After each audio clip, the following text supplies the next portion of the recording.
Good evening. This is Ryan Persinger. This is a quick review for or designed for our upcoming review for our Causes of the Civil War test. So we have the rising temperature of the Civil War. Now, this is going to go in conjunction with our Causes of the Civil War thermometer. We have used this as a study guide we've been working on throughout the previous weeks. So tonight's review is just to go through each of those steps. So we have our state standards included here. You can look them over, pause it if you need to. Before we go into it, we had a couple of keywords we needed to review. First is abolition. It's the movement in the North to abolish or get rid of slavery. These were people who were looking to end the institution of slavery, North and South. Most of these abolitionists would be Northerners. Of course, you did have some Southerners, such as in the Underground Railroad, who are also abolitionists. Culture, this is the way we live our lives, beliefs, traditions, food, common activities. These are the basics of our day-to-day life, so we're going to reference culture. Reform, this means to remake society, to improve things, to make society better than before. And finally, we had territory, that is land that belonged to the United States before it became a state. So any land that has been settled but has not officially been accepted as a state will be a territory. All right. And as we go forward, we have North versus South. We've just been discussing the two sides. The North tended to be a more progressive or liberal culture. They're changing, trying new things. Whereas the South was a more traditional culture, a conservative culture, where things are fine the way they are. They were not really looking to change. So we start off with our fuels for the fire. These are the constant stressors that do not allow the North or the South to release this tension growing between them. So we start off with slavery. It existed in the South since the beginning, since the first colonization of America, 240 years. It's a part of the South's economy. It's tied to their way of life. It's an expression of power, of wealth, of status. And so slavery is not going to go away quickly. Second fuel for the fire, second log down at the bottom of our thermometer there is popular sovereignty. Now you can read this over, but the long and the short of this is, it is this belief that states should decide for themselves on slavery. Comes from the idea of states' rights. We talked about Articles of Confederation at the beginning of the year, where states were more powerful than the federal government. This is where that idea of popular sovereignty really comes into play. Next, we have cultural differences. North and the South. The North is again more liberal culture. They are doing reforms. Women are getting a right, are working on the right to vote. We have the temperance movement. We have the abolition movement. We have school reform, prison reform. We have all these things going on in the North, whereas in the South, again, much more conservative culture, not really looking to change. One big thing that we can see is that is a difference is the presence of dueling in the South.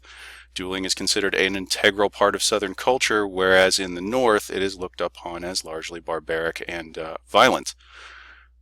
And finally, the geographic differences that separate the North and the South. The North was not a good place for farming. They were pretty ideally situated for trade, and so the North industrializes. They use their large number of rivers to build factories powered by water power, whereas the South has a very good climate, very good land for farming. They do not industrialize. They stick to farming because it has always made them a large amount of money. So the major events of the war, each one of these is going to be a step on our thermometer. You need to know what happened in each event. Be prepared to explain the significance of each event. How did this lead to the fight between the North and the South, the Civil War? Start with the Missouri Compromise. Again, so we have in 1819 a problem is building over slavery. We have 11 free states, we have 11 slave states, and Missouri wants to join. Now they want to join as a slave state, but that is a problem. Now, if you look at the balance beam on this next slide, you're going to see, well, you've used one in your science class. If you place more weight on one side, that side will tilt downward. It has the advantage. It has more weight. And so Northerners were afraid that by admitting a new slave state, we're going to give slave states more power in our Senate, where each state gets 2 votes. And so the North is hesitant to allow Missouri to join because it will tip the balance in the South's favor, in the favor of slavery. So what we do, you can see in our picture located on the right, we decide rather than allowing simply Missouri to enter, we allow Missouri and Maine to enter. Maine enters as a free state, Missouri enters as a slave state. It maintains our balance of power in the Senate, but it doesn't really make anyone happy. Compromise also sets, if you look on the map, you'll see the cursor, the Missouri Compromise line. It is set so that all states entering north of the Compromise line will come in as free states. All states coming in south of that line will be admitted with popular sovereignty. They will have the option of voting on slavery. Now, no one's happy with this. This sets up the struggle that is going to take place for the next 40 years in the country. Southerners are upset because the Congress, our federal government, is making laws about slavery. They had never done that before. Previously, it had been up to the states. Northerners are upset because slavery is being allowed to expand, and so no one comes away happy. This is the first step on our thermometer. Compromise of 1850. California wants to be admitted. Hooray for us. We came in as a free state. But Northerners, abolitionists also had a problem. One of the world's largest slave markets is in Washington, D.C. in 1850, and that is a big black mark on our country. It makes us look like we all support slavery. Well, Southerners had their gripes in 1850 as well. Southerners were upset because the Underground Railroad is helping their slaves escape, and that is a lot of money. The equivalent of a cost of a slave would be about $30,000 to $50,000 in today's money, and so that would be like having a car simply escape out of your driveway. And so Southerners are upset, especially since there are Northerners helping them escape. Additionally, Southerners want the opportunity to have slavery expand into this land we recently took from Mexico called the Mexican Cession. And so an agreement is made. Both sides get something, both sides give up something. California is admitted as a free state. The North is very pleased by this. And the slave trade's made it illegal in Washington, D.C. And so, again, our country appears to the rest of the world slightly less bent on slavery. Northerners are pleased by these. The South gets the Fugitive Slave Act, which is an ugly law. It makes it illegal for anyone to help slaves escape. It also makes it legal for Southerners to travel to northern states where slavery is illegal and recapture escaped slaves. It is a very brutal law. It makes the North very unhappy and the South very pleased. And additionally, all states that come in from the Mexican Cession will vote to decide if they are going to be free or slave states. They're going to use that popular sovereignty. Now, this keeps things peaceful, but again, it's a step up our thermometer because, again, both sides are taking shots at the other. Both sides are expecting something and giving back little. Both sides are very angry. Uncle Tom's Cabin is a book printed in 1852 by this woman, Harriet Beecher Stowe. It tells the story of Uncle Tom, who is a slave who lives in the South. Now, it's honestly not a very good book, but it does tell the story from the point of view of a slave. Now, this is a big deal because it allows many Northerners who previously did not care about slavery to see slavery from the point of view of a slave, see them as human. This convinces, and so the significance of this is this convinces many Northerners that slavery is in fact a terrible, terrible thing and that it needs to be done away with.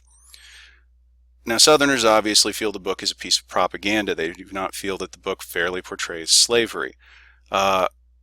Today, we would say we'd probably take the northern side on that. Now, Kansas-Nebraska Act, 1854. Now, we start off in the state of Illinois. So if you check the cursor, we're in the state of Illinois. Now, a senator from Illinois wants to build a railroad from Illinois out to California.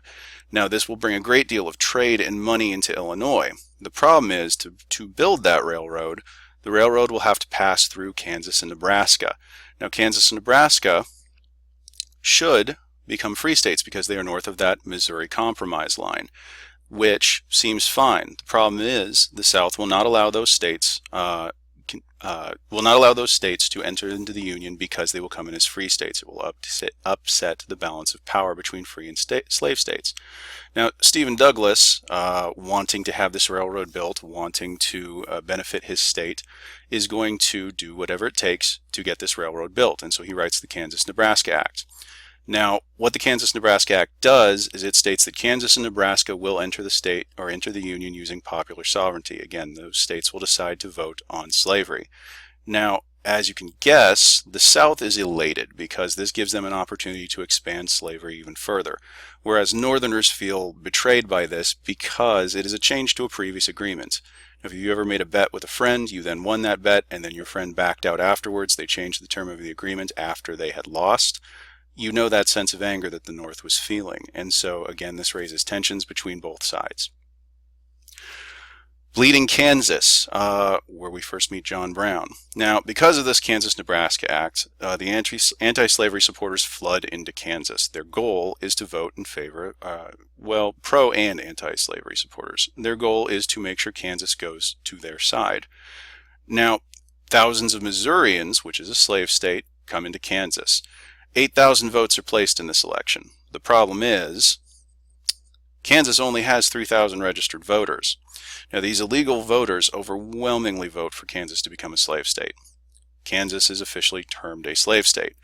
Well, anti-slavery settlers refuse to accept this. They hold another election, which they win because slavery supporters refuse to take part in this second election.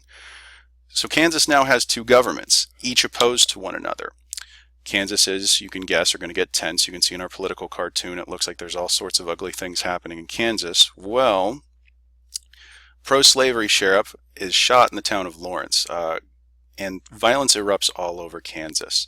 The response to this sheriff being shot is the town is burned down by a set of slavery supporters the following month. Violence takes place throughout the state, which is why it gets the name Bleeding Kansas. John Brown is first seen when he and his sons and several other men attack and kill supporters of slavery in Kansas.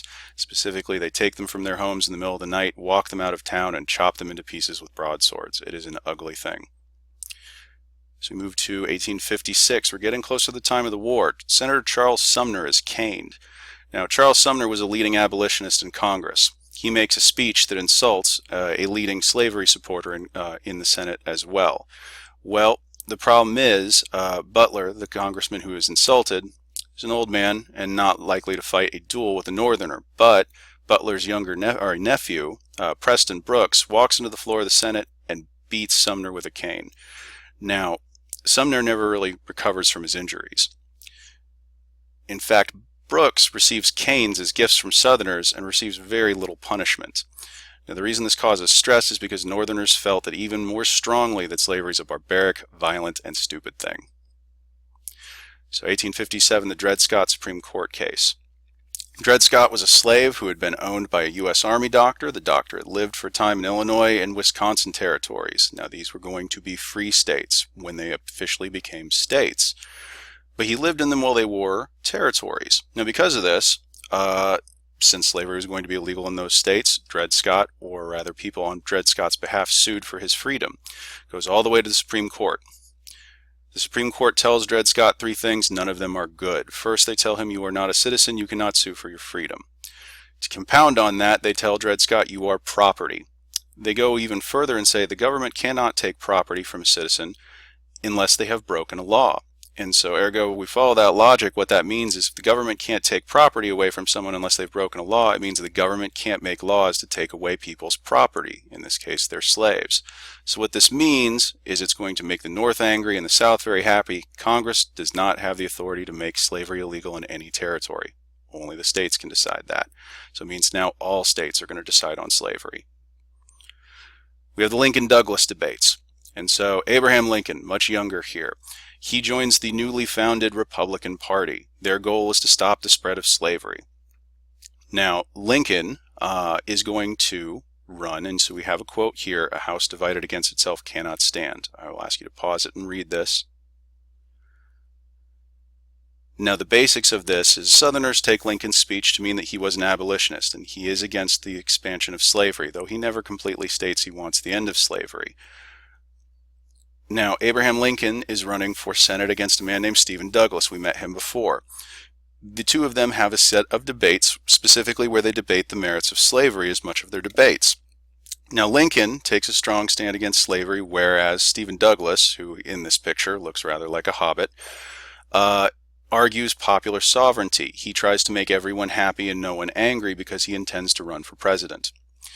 Well, in the end of the day, Lincoln gives one of my favorite statements, "If slavery is not wrong, then nothing is wrong."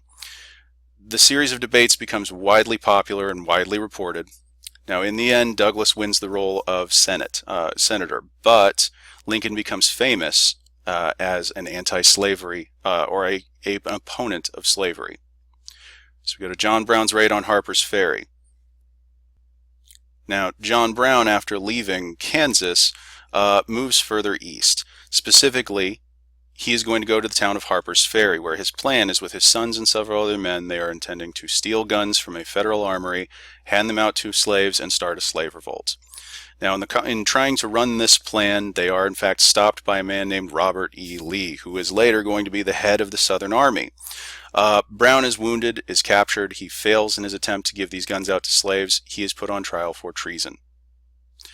Now, John Brown sits quietly through his trial. He does not, in fact, make many arguments